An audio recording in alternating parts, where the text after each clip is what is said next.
Sir ఒక్క మాటలో చెప్పాలంటే సనాతన ధర్మం అంటే ఏమి?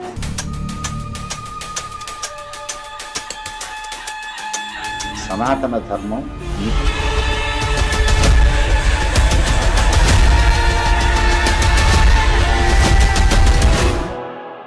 ఇంజనీరింగ్ చేసి బస్సుల్లో వాటిల్లో కండక్టర్లుగా చేస్తున్నటువంటి కుర్రాళ్ళు ఉన్నారు. మరి వాళ్ళు చదివిన చదువు ఏమిటి, వాళ్ళు చేస్తున్న ఉద్యోగం ఏమిటి?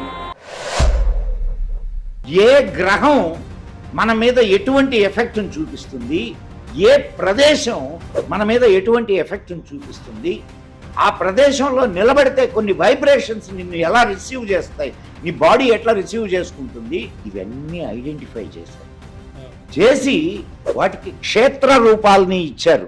సార్ ఇప్పుడు యువత ఎవరైతే ఉన్నారో గోవాకి చాలా మంది ఎంజాయ్ చేయడానికి బీచ్ లో తిరగడానికి వెళ్తారు. సో అక్కడ చాలా ఆలయాలు ఉన్నాయని మనకు తెలుస్తుంది సార్. చరిత్ర దీన్ని దాచిపెట్టిందా అంటారా, లేకుంటే డిస్ట్రాయ్ చేసిందంటారా? కానీ నిజంగా దాని అసలు పేరు ఏంటో తెలుసా? గోవా ఇంక్విజిషన్ అనే పేరున్నావా? ఊచ కోత కోసారు మన హిందువుల్ని. క్రిస్టియానిటీని తీసుకోనటువంటి వాళ్ళని ముక్కలు ముక్కలుగా నరికారు. ఈ సెక్యులరిజం ఏదైతే ఉందో సార్, ఇది దీనివల్ల మన సనాతన ధర్మానికి నష్టం కలుగుతుందా? దొంగ సెక్యులరిజం. కానీ సెక్యులర్ అనే పేరుతో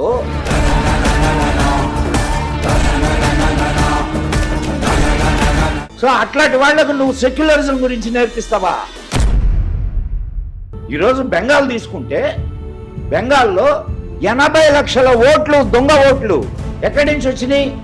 అందరూ ఇల్లీగల్ మైగ్రెంట్స్. కొడకల్లారా వద్దని వెళ్ళిపోయారు కదా ఇక్కడి నుంచి. మీరు మళ్ళీ ఎందుకు మా దేశానికి వస్తారు? సిగ్గులే.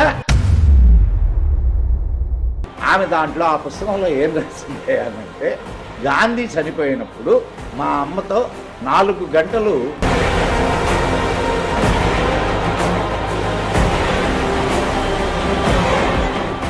నెహ్రూ ఒకే గదిలో లోపల తలుపులు వేసుకుని ఉన్నాడు.